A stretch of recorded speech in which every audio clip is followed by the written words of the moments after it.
You have a nursing agency or service-based business and you're thinking about outsourcing staff. It seems scary, even wrong at times. Well, in today's video, I'm going to share my experiences working with an international workforce, the pros and cons, and ultimately if you should do the same or pass.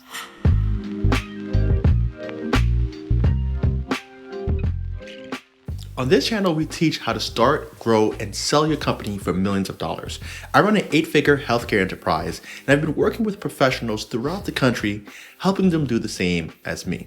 Like this video and subscribe to the channel for more information that will help you find the success that you're looking for. Most people turn to international workers to offset labor cost. My story isn't very different. I started outsourcing staff back in 2012, initially to help build out a mobile application. That app turned into OnTime ITS, the fastest growing staffing software in the country. Not only did I build out software, but it opened my eyes to what is possible if I started to hire administrative staff to help run my other businesses. When I built out OnTime, the thing that I was looking for were cheap developers. And at the time, India, Pakistan, Bangladesh, you could get a developer with good experience, PHP, Java.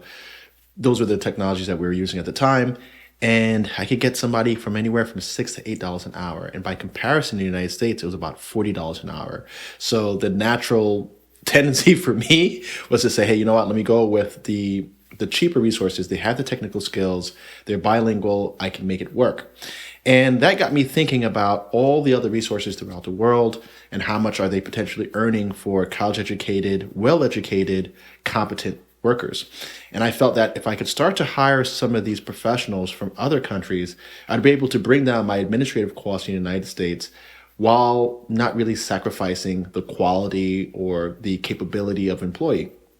So by comparison, right now in today's market, you can hire college-educated people from many different countries for the price of a minimum wage worker in the United States, or especially if you're dealing in more expensive markets like New York or California. A minimum wage employee in New York City particularly is $15 an hour.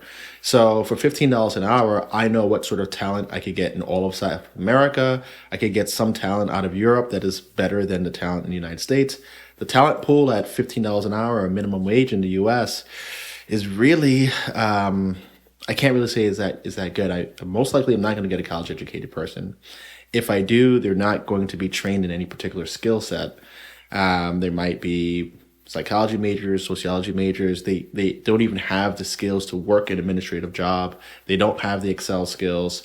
But by comparison, if I work with my team that I work with down in South America, they're coming out of college as industrial engineers, proficient in Excel, able to organize their thoughts in a corporate way, bilingual. So there's just so much value that I found in just working with the resources in South Asia that I felt I could apply to all of my companies at a discount while meeting the objectives and meeting our staffing requirements. Now let's go over the pros and cons that I've experienced working within an international workforce. Well, I would say the primary pro to working with international staff is that you're able to scale up your team a lot quicker. So if you're hiring resources for, let's just say $10 an hour, and the equivalent employee in the United States would cost you $30 an hour, like a $60,000 a year employee, college educated, some work experience, able to learn, able to do. You're talking about a 3x cost difference. Now, if I'm able to pay somebody $10 to $12 an hour in South America, and they have the language set that's required and the technical skills that are required, that means with the budget of one US resource, I'm able to get 3 workers. And what does that do? That allows you to do either 3 times the work by volume, or it allows you to hire 2 to 3 resources to do the job of one person, but they're going to be highly focused. So it's better if it's like positions where accuracy is needed or close customer attention and close customer service. For example, my staffing coordinators in the United States, they need to maintain a ratio of 80 to 100 patients per one staffing coordinator in order for it to be sensible from an operations standpoint. But I'm willing to go down to 30 to 1 or even 50 to 1 with my South American resources. Why? Well, it ensures that the service that the patient's getting from our coordinators, their responsiveness on the phone, accuracy in communications with the MCOs and insurance companies that we work with, they're able to focus in. Meanwhile, the resources in the United States that are with 80 to 100 patients, sometimes a little bit more than that, they are a little more stretched and they're dealing with kind of high pressure situations and the quality of work kind of diminishes. So if I wanted to maintain really good ratios and service, working with the international workforce at a discount is the better option for me because ultimately the patient gets served better and the work is more accurate for the same price or less. So that's kind of one of the pros that I see is that, of course, you could get more resources for less money, but that's going to allow you to maximize your work or improve the quality of your work. Major pro. If you feel this is exactly what you need for your company, especially bilingual resources that speak the most common languages in the US, which are English and Spanish, of course, we have you covered. Another pro, which I alluded to, is that the staff, they're bilingual. So let's just say you were even working with some of the countries in Africa, right? You're going to have English, sometimes native languages, sometimes they speak in French, Portuguese, like in Cape Verde. You have the folks in Egypt that are going to be Arabic and English. You have the ability to kind of focus on niche populations in the United States by working with these international workforce or workers. So it really helps you address the international community that does live in the United States while getting the English that you need. So that's another another pro that I would say is associated with that. Moving on to the cons. One of the major cons that I've seen in working with an international workforce is that if they haven't been to America or spent a lot of time in the American culture, there's cultural nuances that they don't know. Even if they're fluent in English, the conversation may not flow the same as it would with a native English speaker. Now, I'm sure you guys have had this experience working with American Express or credit card carriers or any major corporation that started to outsource their staff to India, Philippines, etc. You'll notice that the people speak very formally and politely, which is not bad, but it breaks the rhythm of our natural way of talking to each other in America, that it gets kind of obnoxious, like the yes sir, and the agreeable nature of those people, because they're trying to do a good job and they don't want to be rude, but it may be a little more familiar to get kind of that rudeness that you would get from an American customer service agent, or the quickness. So that's something that I view personally as a con, that I think can improve and does improve with more time and more exposure to speaking to Native American clients.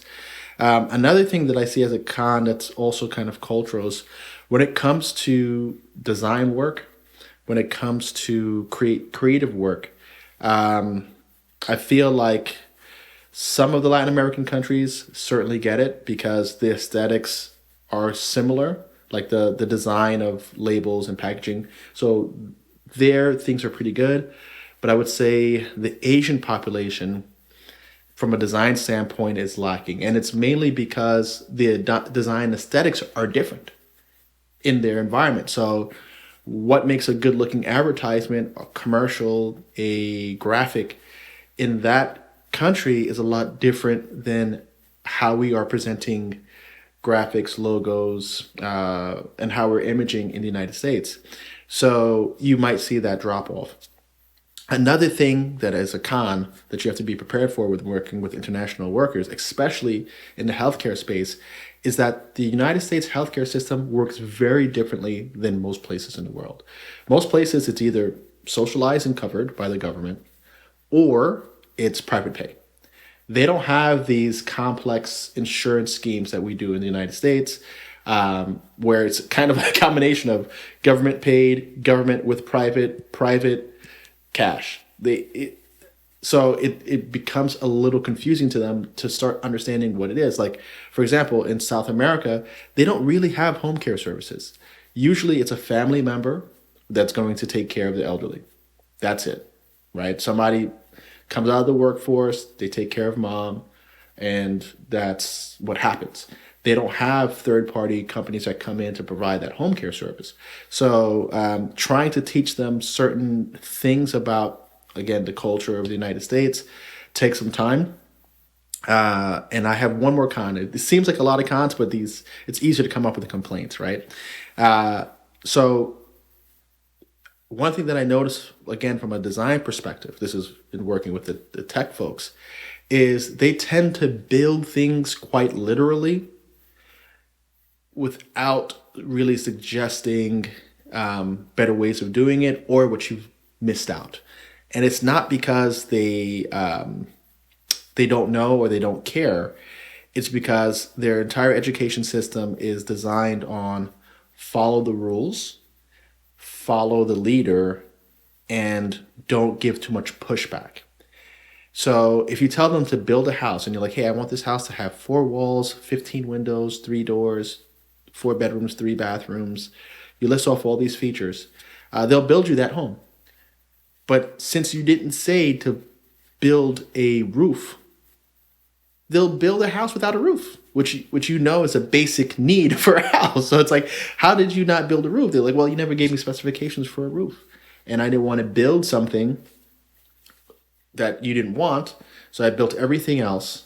And now tell me, what kind of roof you want.